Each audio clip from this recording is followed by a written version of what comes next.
Hello friends, welcome to my YouTube channel. आज के इस वीडियो में जो आपका एसएससी सीएचएसएल का 13 अक्टूबर 2020 में प्रथम पाली में एग्ज़ाम हुआ है, उन्हीं क्वेश्चन पेपर पे डिस्कस करेंगे में कौन कौन से क्वेश्चन पूछे गए।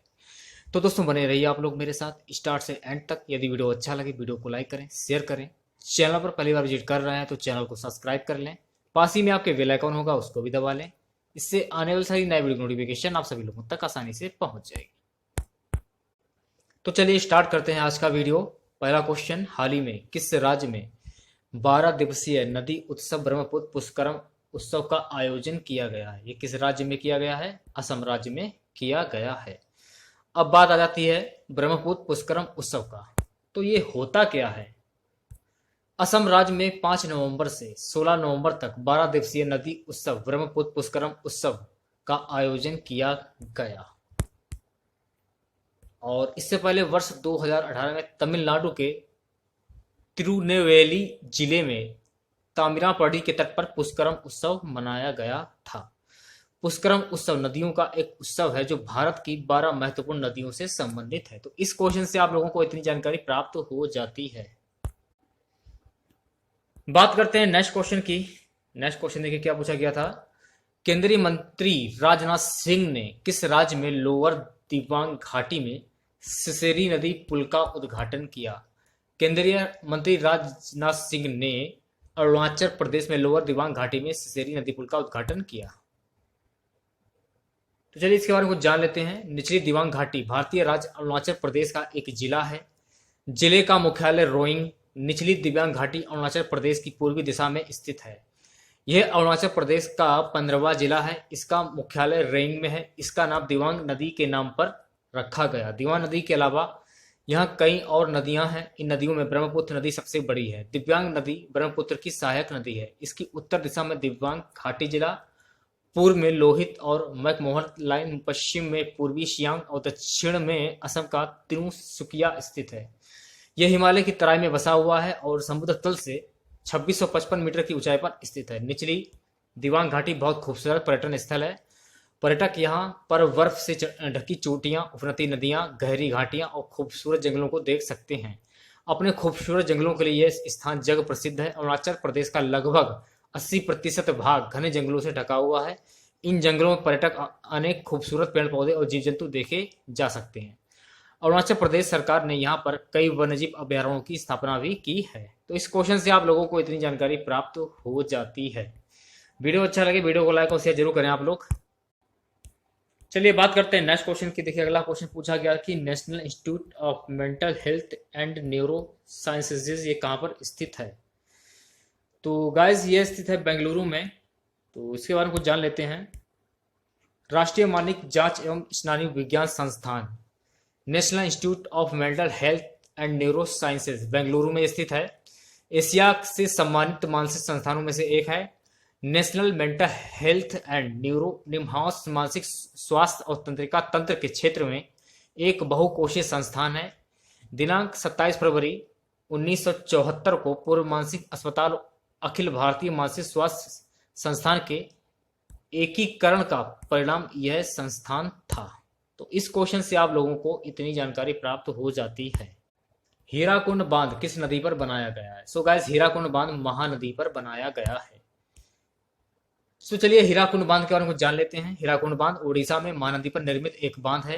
यह संबलपुर से 15 किलोमीटर दूर है। इस बांध के पीछे विशाल जलाशय है। यह परियोजना भारत में शुरू की गई थी। कुछ आरंभिक परियोजनाओं में से एक है। 1957 में महानदी पर निर्मित यह बांध संसार के सबसे लंबे बांधों में से एक है। इसकी कुल लंबाई 25.8 किलोमीटर है। बाईं ओर लामडुंगरी पहाड़ी से लेकर 4.8 किलोमीटर दूरी चंदेली पहाड़ी तक मुख्य बांध है।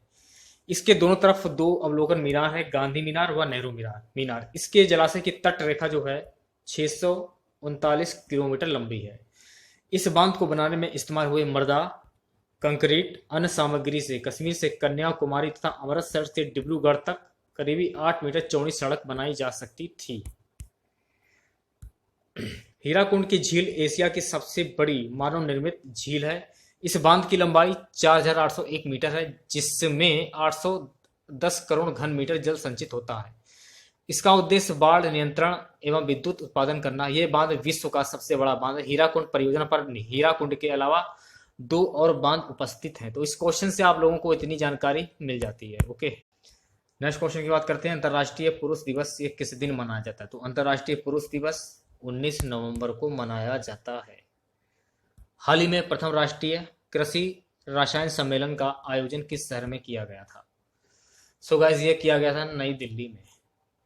चलिए इसके बारे में जान लेते हैं। यह पहला राष्ट्रीय कृषि रसायन सम्मेलन था और इसे हर 3 वर्ष पर आयोजित किया जाएगा। सम्मेलन का आयोजन कीटनाशक प्रबंधन में रासायनिक कीटनाशकों की भूमिका को ध्यान में रखते हुए किया गया है, क्योंकि समय समय पर लक्ष्य आधारित और पर्यावरण अनुकूल उत्पाद शुरू किए जा रहे हैं। कीटनाशक के उपयोग के लाभ उनके जोखिमों की तुलना से अधिक हैं।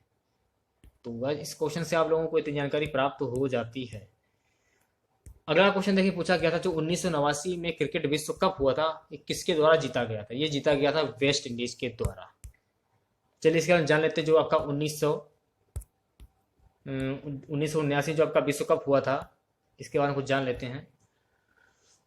1979 क्रिकेट विश्व कप आधिकारिक तौर पर प्रूडेंशियल कप क्रिकेट विश्व कप का दूसरा संस्करण था। यह इंग्लैंड में 9 से 23 जून 1979 को आयोजित किया गया। टूर्नामेंट में प्रूडेंशियल इंश्योरेंस कंपनी द्वारा प्रायोजित किया गया था और इसमें 8 टीमों ने भाग लिया। प्रत्येक मैच 60 ओवर प्रति टीम का था और पारंपरिक सफेद कपड़ों में और लाल गेंदों के साथ खेला गया था और सारे मैच दिन के दौरान खेले गए थे। तो इस क्वेश्चन से आप लोगों को इतनी जानकारी प्राप्त हो जाती है।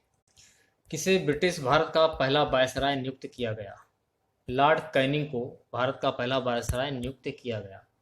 सुप्रसिद्ध राजनेता जॉर्ज कैनिंग के तीसरे बेटे लॉर्ड कैनिंग का जन्म 14 दिसंबर 1812 में हुआ था। उन्होंने अपनी शिक्षा पुतनी ईटन और क्राइस्ट चर्च ऑक्सफोर्ड से ली थी। 5 सितंबर 1935 को कार्लोट कैनिंग ने लॉर्ड कैनिंग से शादी की थी। तो इस क्वेश्चन से इतनी जानकारी प्राप्त हो जाती है आप लोगों को। अगला क्वेश्चन देखिए, क्या पूछा गया? केंद्र शासित प्रदेश दादरा और नगर हवेली की राजधानी क्या है? सिलवास। दादरा और नगर हवेली, ये मराठी में हो गया फिलहाल, भारत का एक क्षेत्र है और ये पहले एक केंद्र शासित प्रदेश था और अब दादरा और नगर हवेली और दमन दीव केंद्र शासित प्रदेश का भाग है।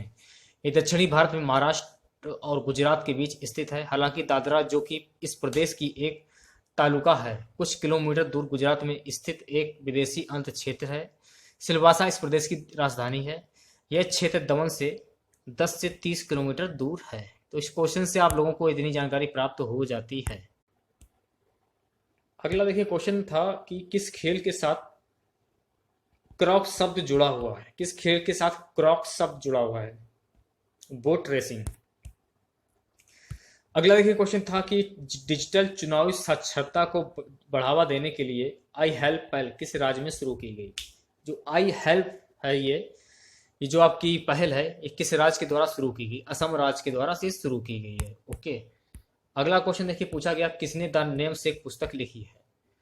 तो द नेम सेक पुस्तक लिखी है झुम्पा लाहिड़ी ने। तो बात आ जाती है द नेम सेक, इसके बारे में जान लेते हैं। द नेम सेक पुस्तक झुम्पा लाहिड़ी द्वारा लिखी गई है। यह उपन्यास अमेरिकी लेखक झुम्पा लाहिड़ी का पहला उपन्यास था। यह 2003 में प्रकाशित हुआ था।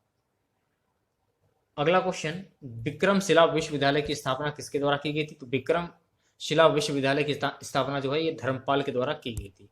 बात आ जाती है विक्रमशिला की, तो इसके बारे में जान लेते हैं। विक्रमशिला भारत का एक प्रसिद्ध शिक्षा केंद्र विश्वविद्यालय था। नालंदा विश्वविद्यालय और विक्रमशिला दोनों पाल राजवंश के राज्यकाल में शिक्षा के लिए जग प्रसिद्ध थे। वर्तमान समय में बिहार के भागलपुर जिले का अंचितिक गांव वही है जहां विक्रमशिला, इसकी स्थापना 8वीं शताब्दी में पाल राजा धर्मपाल ने की थी। प्रसिद्ध पंडित अतीश दिनकर यही शिक्षण करते थे। तो इस क्वेश्चन से आप लोगों को इतनी जानकारी प्राप्त हो जाती है।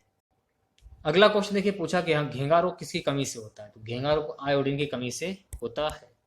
बात आ जाती है घेंगा रोग की, तो उसके बारे में जान लेते हैं। घेंगा एक रोग है जिसमें गला फूल जाता है। यह शरीर में आयोडीन की कमी के कारण होता है। आयोडीन की कमी के कारण थायराइड ग्रंथि में सूजन आ जाती है। यह रोग बहुधा उन क्षेत्रों के लोगों को होता है जहां पानी में आयोडीन नहीं होता। आयोडीन की कमी से पूर्ति के लिए प्राय आयोडीन युक्त नमक का उपयोग करने की सलाह दी जाती है। 15वां क्वेश्चन, गौतम बुद्ध का जन्म ये कहाँ हुआ था? तो गौतम बुद्ध का जन्म 563 ईस्वी पूर्व में, निर्माण 483 ईस्वी पूर्व के ब्राह्मण थे जिनकी शिक्षाओं पर बौद्ध धर्म का प्रचलन हुआ था। अगर वीडियो अच्छा लगे वीडियो को लाइक और शेयर जरूर करें आप लोग।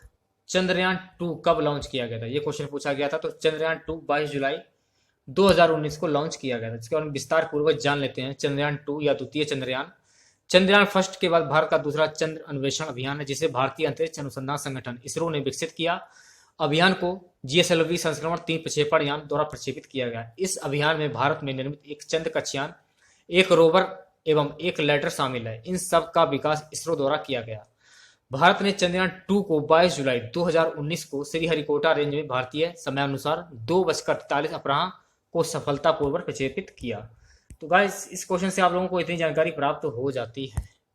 अगला क्वेश्चन देखिए, पूछा गया था कि पोंग बांध किस नदी पर बनाया गया है। तो पोंग बांध ब्यास नदी पर बनाया गया है। तो पोंग बांध के बारे में कुछ जान लेते हैं। हिमाचल प्रदेश के कांगड़ा जिले के शिवालिक पहाड़ियों की आर्द्र भूमि पर ब्यास नदी पर बांध बनाकर एक जलाशय का निर्माण किया गया, जिसे महाराणा प्रताप सागर नाम दिया गया। इसे पोंग जलाशय या पोंग बांध के नाम से भी जाना जाता है।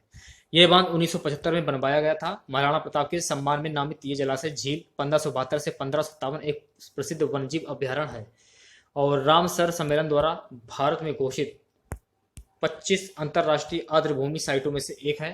जलाशय 24,529 हेक्टेयर और 6,610 एकड़ के एक क्षेत्र तक फैला हुआ है। झीलों का भाग 15,662 हेक्टेयर और 38,700 एकड़ है। तो इस क्वेश्चन से आप लोगों को जानकारी प्राप्त हो जाती है। आज का हमारा सबसे लास्ट क्वेश्चन है। देखिए, क्वेश्चन पूछा गया कोहरा किसका उदाहरण है। कोहरा ये किसका उदाहरण है। सो गाइस, कोहरा एरोसोल का उदाहरण है। तो दोस्तों, ये थे हमारे फर्स्ट शिफ्ट के कुछ महत्वपूर्ण क्वेश्चन जो पूछे गए थे आज के पेपर के। वीडियो अच्छा लगा हो वीडियो को लाइक और शेयर जरूर करें। चैनल पर पहली बार विजिट कर रहे हैं तो चैनल को सब्सक्राइब कर लें। पास ही में आपके बेल आइकॉन होगा, उसको भी दबा लें। इससे आने वाली सारी नई वीडियो नोटिफिकेशन आप सभी लोगों तक आसानी से पहुंच जाएगी। मिलते हैं नेक्स्ट वीडियो के साथ। जय हिंद, जय भारत।